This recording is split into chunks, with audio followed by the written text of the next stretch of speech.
हिंदू पुराणों में हर देवी देवता की अलग अलग कहानी का वर्णन मिलता है। माता सती के जन्म से जुड़ी एक रोचक कथा का वर्णन मिलता है। दक्ष प्रजापति की कई पुत्रियां थीं और सभी रूपवान और गुणवान थीं, लेकिन राजा दक्ष को उनसे संतोष नहीं था। वे चाहते थे भगवान शिव और माता पार्वती जो सबसे ज्यादा पूजे जाने वाले देवी राजा दक्ष घोर तप करने लगे।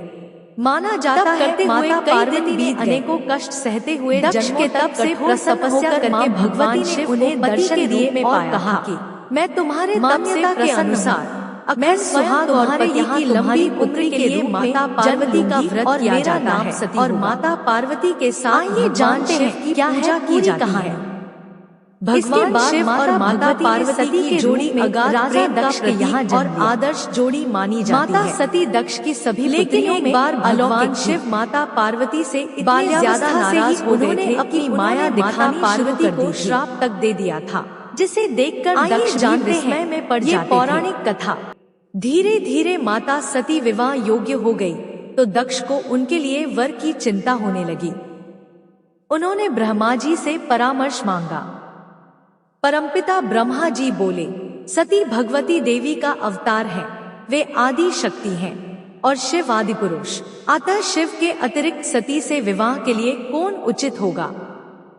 परमपिता की बात मानकर दक्ष ने सती का विवाह भगवान शिव के साथ कर दिया और सती कैलाश में शिव के साथ रहने लगी। कथा सुनते सुनते मां पार्वती किन्हीं दूसरे विचारों में खो गई।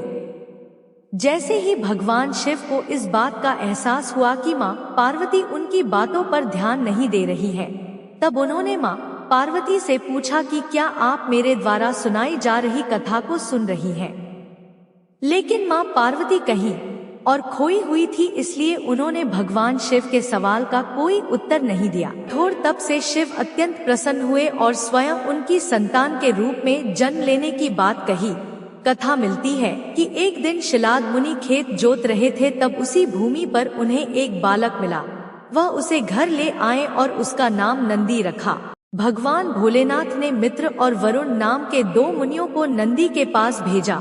उन्होंने नंदी को बताया कि वह अल्पायु है। यह सुनकर नंदी बाबा वन में चले गए और महादेव की पूजा अर्चना करने लगे। उनकी पूजा से भोलेनाथ प्रसन्न हुए और नंदी को मृत्यु भय से मुक्त अजरमर होने का आशीर्वाद दिया। इसके अलावा गणों के अधिपति के रूप में भी नियुक्त किया। कथा मिलती है कि जब असुरों और देवताओं के बीच समुद्र मंथन चल रहा था और उसमें से विष निकला था, तो उसे शिव ने धारण किया था, लेकिन विषपान के दौरान कुछ बूंदें जमीन पर गिर गई थी और उन्हें नंदी ने अपनी जीभ से चाट लिया था। नंदी के इस भाव पर भोले अत्यंत प्रसन्न हुए। इसके बाद भगवान ने नंदी को अपने सबसे बड़े भक्त की उपाधि दी। साथ ही उन्होंने कहा कि जो शक्तियां उनकी हैं, वह नंदी की भी हैं। भोलेनाथ की कृपा पाने को ज्ञान स्वरूप तप और विष की बूंदे को चाटने की पवित्रता नंदी बाबा की महिमा को और भी बढ़ा देती है। इनसे लगाई गई अर्जी कभी खाली नहीं जाती। इनसे लगाई गई अर्जी कभी खाली नहीं जाती। भोले बाबा ने नंदी को यह आशीर्वाद दिया था कि उनकी पूजा से पहले नंदी की पूजा की जाएगी। यही वजह है कि हर शिवालय में नंदी बाबा की मूर्ति जरूर होती है। यही नहीं, यह भी मान्यता है कि यदि आपको भोलेनाथ से कुछ मांगना है और आपने नंदी बाबा के कानों में सच्ची श्रद्धा, पवित्रता और अटूट निष्ठा से अपनी बात कह दी, तो वह भोलेनाथ तक जरूर अर्जी पहुंचा देते हैं। यही नहीं, शिवजी भी मुराद पूरी कर देते हैं। पौराणिक कथाओं के अनुसार पुरातन काल में एक शिलाद नाम के एक ऋषि हुए, जो कि पूर्ण रूप से प्रभु की पूजा में लीन रहने लगे थे। ऐसे में परिवार के लोगों को उनके वंश की चिंता हुई। यह परेशानी लेकर सभी उनके पास पहुँचे और गृहस्थ जीवन में वापस आने का निवेदन किया। हालांकि वह नहीं माने, लेकिन उन्होंने जन्म मृत्यु से परे संतान प्राप्ति के लिए देवराज इंद्र की पूजा की। इंद्र प्रसन्न हुए तो, लेकिन ऐसी संतान का आशीर्वाद देने में असमर्थता जाहिर की। जब इंद्रदेव से इच्छा मुताबिक संतान प्राप्ति का आशीर्वाद नहीं मिला, तो शिलाद मुनि ने शिव की पूजा की। उनके कठोर तप से शिव अत्यंत प्रसन्न हुए और स्वयं उनकी संतान के रूप में जन्म लेने की बात कही। कथा मिलती है कि एक दिन शिलाद मुनि खेत जोत रहे थे, तब उसी भूमि पर उन्हें एक बालक मिला। वह उसे घर ले आए और उसका नाम नंदी रखा। भगवान भोलेनाथ ने मित्र और वरुण नाम के 2 मुनियों को नंदी के पास भेजा। उन्होंने नंदी को बताया कि वह अल्पायु है। यह सुनकर नंदी बाबा वन में चले गए और महादेव की पूजा अर्चना करने लगे। उनकी पूजा से भोलेनाथ प्रसन्न हुए और नंदी को मृत्यु भय से मुक्त अजरमर होने का आशीर्वाद दिया। इसके अलावा गणों के अधिपति के रूप में भी नियुक्त किया। कथा मिलती है कि जब असुरों और देवताओं के बीच समुद्र मंथन चल रहा था और उसमें से विष निकला था, तो उसे शिव ने धारण किया था, लेकिन विषपान के दौरान कुछ बूंदें जमीन पर गिर गई थी और उन्हें नंदी ने अपनी जीभ से चाट लिया था। नंदी के इस भाव पर भोले अत्यंत प्रसन्न हुए। इसके बाद भगवान ने नंदी को अपने सबसे बड़े भक्त की उपाधि दी। साथ ही उन्होंने कहा कि जो शक्तियां उनकी हैं, वह नंदी की भी हैं। भोलेनाथ की कृपा पाने को ज्ञान स्वरूप तप और विष की बूंदे को चाटने की पवित्रता नंदी बाबा की महिमा को और भी बढ़ा देती है। इनसे लगाई गई अर्जी कभी खाली नहीं जाती। इनसे लगाई गई अर्जी कभी खाली नहीं जाती। भोले बाबा ने नंदी को यह आशीर्वाद दिया था कि उनकी पूजा से पहले नंदी की पूजा की जाएगी। यही वजह है कि हर शिवालय में नंदी बाबा की मूर्ति जरूर होती है।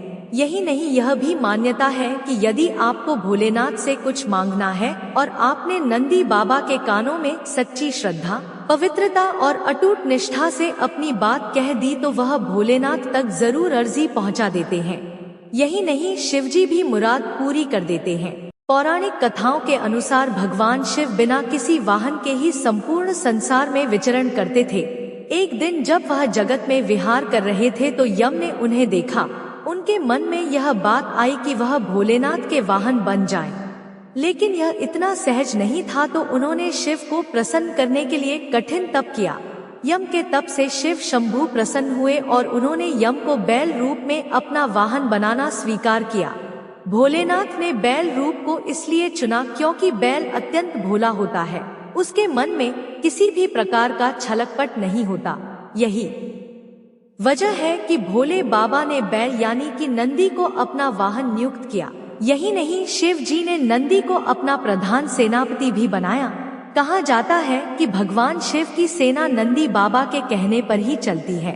पौराणिक कथाओं के अनुसार पुरातन काल में एक शिलाद नाम के एक ऋषि हुए, जो कि पूर्ण रूप से प्रभु की पूजा में लीन रहने लगे थे। ऐसे में परिवार के लोगों को उनके वंश की चिंता हुई। यह परेशानी लेकर सभी उनके पास पहुँचे और गृहस्थ जीवन में वापस आने का निवेदन किया। हालांकि वह नहीं माने, लेकिन उन्होंने जन्म मृत्यु से परे संतान प्राप्ति के लिए देवराज इंद्र की पूजा की। इंद्र प्रसन्न हुए तो, लेकिन ऐसी संतान का आशीर्वाद देने में असमर्थता जाहिर की। जब इंद्रदेव से इच्छा मुताबिक संतान प्राप्ति का आशीर्वाद नहीं मिला तो शिलाद मुनि ने शिव की पूजा की। उनके कठोर तप से शिव अत्यंत प्रसन्न हुए और स्वयं उनकी संतान के रूप में जन्म लेने की बात कही। कथा मिलती है कि एक दिन शिलाद मुनि खेत जोत रहे थे, तब उसी भूमि पर उन्हें एक बालक मिला। वह उसे घर ले आए और उसका नाम नंदी रखा।